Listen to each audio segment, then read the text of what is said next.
नमस्कार दोस्तों, हम देख रहे हैं कि इंक्रीजिंग लोग अपने लेट 40s में या 50s में नी पेन से पीड़ित रहते हैं और कई बार उनको नी सर्जरी की ज़रूरत पड़ती है। नी सर्जरी से मेरा मतलब नी रिप्लेसमेंट सर्जरी का है। लोग वरीड रहते हैं कि अगर वो इतनी कम उम्र में नी सर्जरी कराएंगे तो उसका लाइफ कितना रहेगा। आज हम बात करेंगे कि किन चीज़ों को ध्यान में रखते हुए हम नी रिप्लेसमेंट सर्जरी और इम्प्लांट की लाइफ को बढ़ा सकते हैं। डेफिनेटली कुछ नए बायोमटेरियल्स हैं, सिरेमिक कोटेड इम्प्लांट्स हैं जिन्हें कंपनी क्लेम करती है कि उनसे नी की लाइफ ज़्यादा होगी।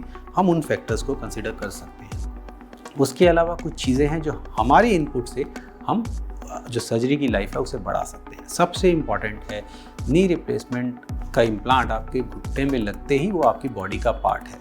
सो it is as good as your bone strength. So अपनी बोन स्ट्रेंथ का ध्यान रखें। Calcium vitamin D supplementation regular लेते रहें। उसके अलावा अगर आपको ऑस्टियोपोरोसिस है या कोई ऐसी मेडिकल डिजीज़ है जैसे रिमोटॉइड आर्थराइटिस जिसकी वजह से ऑस्टियोपोरोसिस का रिस्क ज़्यादा है, तो ऑस्टियोपोरोसिस की प्रॉपर ट्रीटमेंट लें ताकि बोन स्ट्रेंथ बनी रहे और फ्रैक्चर्स के रिस्क को मिनिमाइज़ किया जा सके। उसी के साथ साथ अगर आपको लगता है कि किसी कारण से आपके बैलेंस इश्यूज़ हैं या गिरने की टेंडेंसी ज़्यादा है, तो don't hesitate in using a stick, क्योंकि अगर इम्प्लांट के पास से बोन फ्रैक्चर होती है तो इम्प्लांट के जो फंक्शन है उसे सीवियरली कॉम्प्रोमाइज़ करता है। सेकंड फंक्शनैलिटी का पार्ट है muscle function.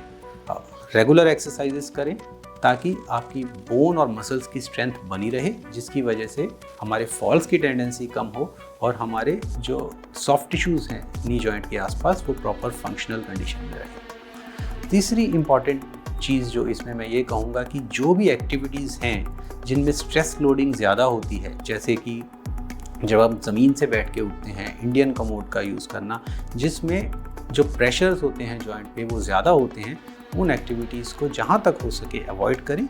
Routine walking, routine functioning में नी का वेयर कम होता है, पर जब हम ज़मीन से बैठ के उठते हैं या फिर नी को एक्सट्रीम पोजीशंस में बेंड करते हैं और वेट बेयर करते हैं या नी पे सडन ट्विस्टिंग मूवमेंट्स करते हैं, तो उसमें नी में वेयर एंड टियर ज़्यादा होता है। तो जहाँ तक हो सके इन सिचुएशंस को अवॉइड करें।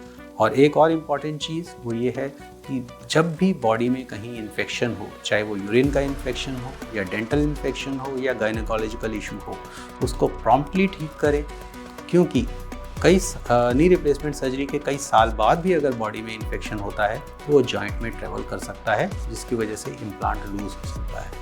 सो अपनी बोन स्ट्रेंथ को पर ध्यान दें, मसल फंक्शन पे ध्यान दें, अपनी एक्टिविटीज़ पे ध्यान दें और साथ ही साथ अगर बॉडी में कोई और मेडिकल इलनेस है, कोई इन्फेक्शन है, उसे प्रॉम्प्टली ठीक करें।